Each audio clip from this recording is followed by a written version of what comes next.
Nazi, partai didikan Adolf Hitler yang sempat menjadi penguasa Jerman ini terkenal dengan perbuatan kejinya dalam Perang Dunia Kedua, yang berjalan selama 6 tahun, yaitu pendudukan terhadap negara-negara tetangga dan pembantaian Holocaust terhadap 6 juta kaum Yahudi. Namun, siapa sangka beberapa barang yang kita gunakan sekarang pada dasarnya adalah hasil penemuan di era Reich ketiga tersebut. Inilah 10 penemuan Nazi yang dapat kita nikmati di saat ini. Fanta memang produk Jerman. Sejak penggempuran Pearl Harbor pada Desember tahun 1941, Amerika Serikat (AS) menyatakan diri ikut berperang melawan blok poros. Melalui pengaktifan kembali Undang-Undang Perdagangan dengan Musuh pada 1917, AS melarang ekspor ke Jerman. Salah satu industri yang terdampak adalah Coca-Cola di Jerman. Kepala Coca-Cola Jerman saat itu, Max Kate, kemudian meminta ramuan minuman baru agar roda produksi tetap berjalan. Ahli kimia perusahaan kemudian membuat minuman dari bahan sisa industri, dari bulir buah hingga whey. Salah satu penjual Coca-Cola Jerman, Jochen Knipp, kemudian menamainya Fanta, karena Kate mengatakan para ahli membuatnya dari imajinasi mereka, fantasi. Karena Fanta adalah satu-satunya minuman ringan di Jerman saat itu, Fanta langsung laris manis. Pada 1943 saja, Fanta berhasil terjual 3 juta botol. Malah, Fanta pun juga dimanfaatkan sebagai pengganti gula dan bumbu makanan, dikarenakan kelangkaan gula saat itu. Seiring Jerman melebarkan ekspansinya di benua Eropa, Fanta pun ikut tersebar ke negara-negara Eropa lainnya. Saat sekutu berhasil mengalahkan Nazi pada 1945, Kate menyerahkan keuntungan penjualan Fanta ke markas pusat Coca-Cola di Atlanta, AS.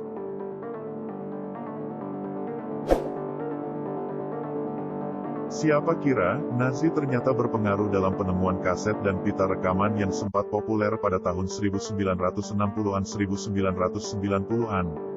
Semua bermula pada penemuan pita magnetik pada 1928 oleh ilmuwan Jerman, Fritz Plummer. Pada 1935, produsen perlengkapan listrik Jerman, AEG, memperkenalkan peralatan rekaman open reel pertama di dunia bernama magnetofon. Saat pasukan sekutu menyadap transmisi radio di Eropa selama PD2, mereka tertipu mengira terdapat beberapa orang di tempat dan zona waktu berbeda yang membaca pesan yang sama secara bersamaan. Hal tersebut dikarenakan sekutu tidak memiliki pengetahuan mengenai audio dan kualitas rekaman mereka yang belum secanggih Eropa saat itu. Mendekati akhir Perang Dunia Kedua, barulah sekutu mempelajari kemajuan audio di Eropa, melalui magnetofon yang ditemukan di Radio Luxembourg.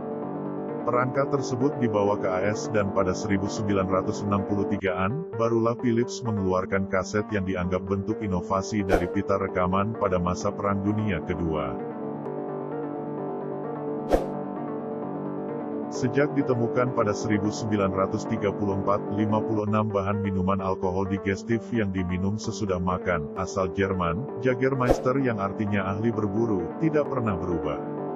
Namun, minuman ini pun dicap dunia sebagai minuman yang pernah erat dengan Nazi. Pemilik Jägermeister, Karl Maas, digosipkan memberi nama Jägermeister untuk menghormati salah satu petinggi Nazi saat itu, Hermann Wilhelm Göring, yang menjabat sebagai Reichsjägermeister artinya ahli berburu Reich. Adapun rumor yang beredar mengatakan Karl gemar berburu, sehingga ia mencetuskan nama Jägermeister. Oleh karena itu, citra Jägermeister erat dengan Nazi. Selain itu, Karl juga dikatakan erat dengan partai Nazi dan mendirikan rumahnya di sebuah lahan yang disita dari kaum Yahudi di Wolfenbüttel. Perusahaan Jägermeister dan keluarga Maas terus menyangkal keterikatannya dengan Nazi. Namun, tak ada bukti yang membantah atau mengiyakannya.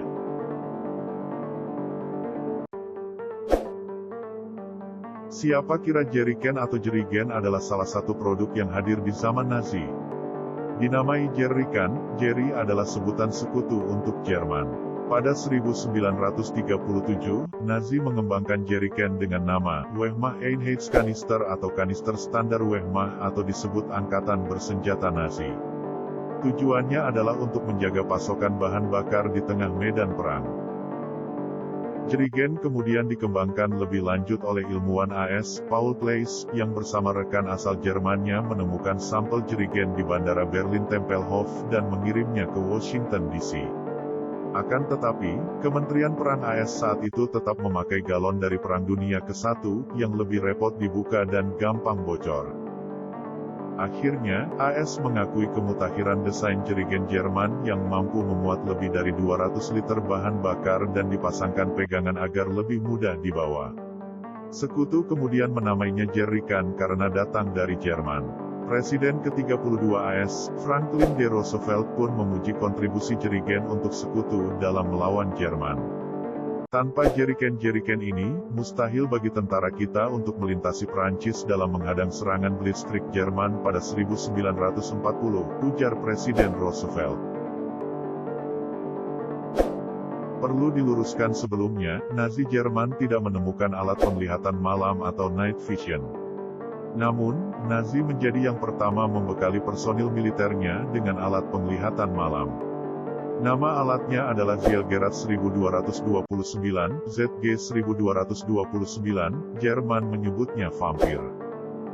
Vampir adalah alat penglihatan malam berupa ransel berbaterai besar untuk menyokong energi lampu sorot dan teropong inframerah yang dipasang pada senjata, terutama penembak runduk atau sniper.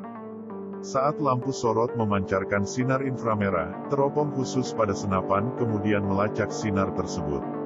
Tak terlihat oleh orang lain, pasukan Jerman lain dapat melihatnya. Unit Nazi yang menerima night vision dikenal sebagai Nightjäger atau pemburu malam, dan lebih dari 300 unit night vision digelontorkan pada 1945, sudah terlambat untuk memenangkan Jerman di PD2. Meskipun hanya eksperimen, night vision pun pernah dipasang di tank dan armada berat lainnya.